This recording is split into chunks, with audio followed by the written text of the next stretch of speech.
To anyone wanting to be a content creator or influencer, y'all, for the love of God, please do research before you get started, because the amount of girlies I see breaking federal law with their posts is insane. Y'all, when you have paid partnerships, gifted collaborations, etc., there are laws you have to follow for those posts. And guess what? It's all fun and games until the government comes knocking down on your door and you're bankrupt. You're losing your home because you didn't follow the law.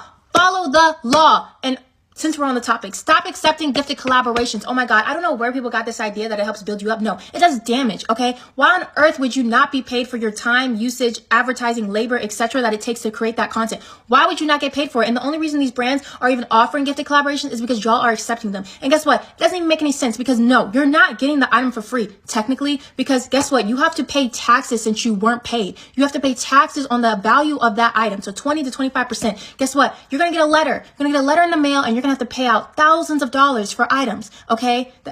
It doesn't make any sense. Stop accepting gifted collaborations. It makes it harder for you. It makes it harder for everybody else. I have been a full-time content creator for 3 years since I was 17 years old. In my very, very first partnership, I had no content creating experience. They literally just liked my hair, and I had a bit of a following. So guess what? I got paid. You should be getting paid no matter how many followers, no matter the experience, no matter what, you should be getting paid. What the future of the creator economy looks like, this is what I predict is going to change in the next year, and what the next generation of artists and creators to blow up will be doing differently from everyone else. We are experiencing this death of social media, where social media is not really social anymore. Like, we don't use it to network with people we know in real life. It's almost become this like social broadcasting, where it's less about who we like and more about what we like. Like, the way you scroll through a For You page is arguably more adjacent to the way we would like scroll through television channels than it is the way we used to like scroll through Tumblr in 2014, which has created this massive community versus discovery problem. Let's use TikTok as an example, right? If you open the app, the first thing you see is a For You page. People you do not follow. So not a community. It is discovery, which is this beautiful double-edged sword, right? It has made it so anybody, anywhere can get discovered in a way that felt almost impossible before. Like, that is the beauty of TikTok. It's why you see these like Jules LeBron stories, right? But the downside of that is it is extremely hard to build community, because you're always being surfaced new things, not being fed like depth of connection of people you already like and consume. And we are seeing platforms shift, I think, to either being community platforms or discovery platforms. It's very hard to be both these days. Like, TikTok is a discovery platform. I guarantee 90% of the people watching this video right now are like on their For You page, probably don't follow me, might not even know who I am, right? Whereas like YouTube is probably the hardest to grow on, but constantly shows your videos to people, right? And I think people have subconsciously picked up on this already. Like, if you were to meet a cute boy at a bar and he were to ask for your TikTok, you'd be like, what? Like, that's weird. But if you were to ask for your Instagram, that would be like socially acceptable. And that's because one is a community platform, one's a discovery platform. And I think a lot of the smartest creators, artists, brands, whatever, are going to realize this and start to assign like a different goal to each platform almost. Like, for me, I'll use myself as an example.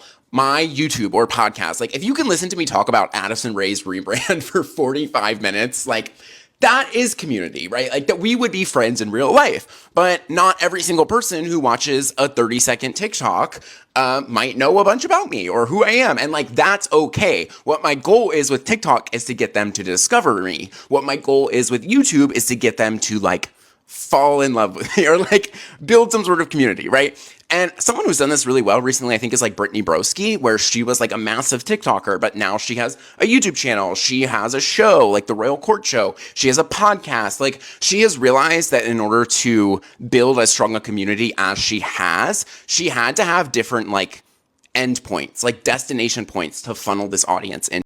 I've now been creating on TikTok for 2 years, and here are 3 tips that I would tell anyone who is starting out. Number 1 is that I would tell them to create videos on TikTok. I know there's a lot of great apps and tools out there, but in the beginning, you really want to reduce any friction to get you to create. Number 2 is to focus on volume and create as much as possible. In the beginning, it really is a repetition game. You're figuring everything out. You're learning what your style is, what your voice is, how to be confident in front of a camera, how to even create, how to edit. Focusing on volume will help you feel a lot more confident and sharpen what your style is, what your voice is, what value you provide, why you create, and even tactical things like editing. Number 3 is to consume with intention. And what I mean by that is that as you are scrolling on TikTok, scrolling on Instagram, don't just watch things now for entertainment. Watch with a creator mindset. So as you're watching something, pay attention to, why did you stop on that video? What do you think worked about this video? Was it the way that they hooked you in? Was it the style of the video? Was it the caption? Was it the headline? What did you not like about the video? Take note of the things that you were attracted to, the things that might be working, and see how you can apply it to your video as a creator. You'll start to realize like, oh, it's very attention grabbing when they immediately start talking.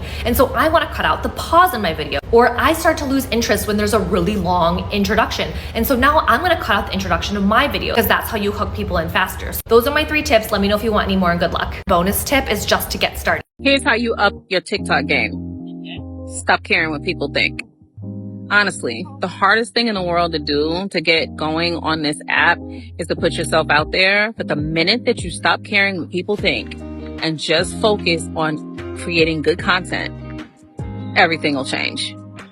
I fully promised myself that I would not come on Instagram anymore and cry, but I just got a message. And honestly, I just want to give up. I feel like I've constantly tried so hard with content and just getting my engagement up on Instagram and TikTok and doing trendy stuff, and it's not working. And I feel like it's affected my confidence so much that like I don't know if I can do it. And I love being an esthetician and I love skincare, but there's so many times when like you hear a brand just tell you that you're not worth it, and then you hear people who are supposed to be like your friends in the industry and stuff tell you that your content is boring and that's why people aren't watching it. And I've tried the hooks, the audios, everything. I'm not doing it right. Biggest downfall of being a content creator is seeing in real time the people that are closest to you, 1, don't actually support you, and 2, they're actually fucking haters.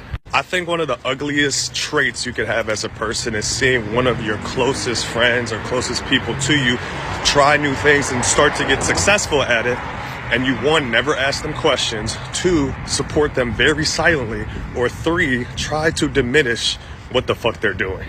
It's actually disgusting. I love to see people win, especially the people that are closest to me. Majority of humans on this planet will live a very mundane life, the same year over and over and over again. So when you have somebody closest to you literally on a different trajectory and they are starting to see success in whatever they're doing, why are you very quiet about it? Majority of people will only support you if it has any sort of direct benefit for them. That sounds sad, but it's reality.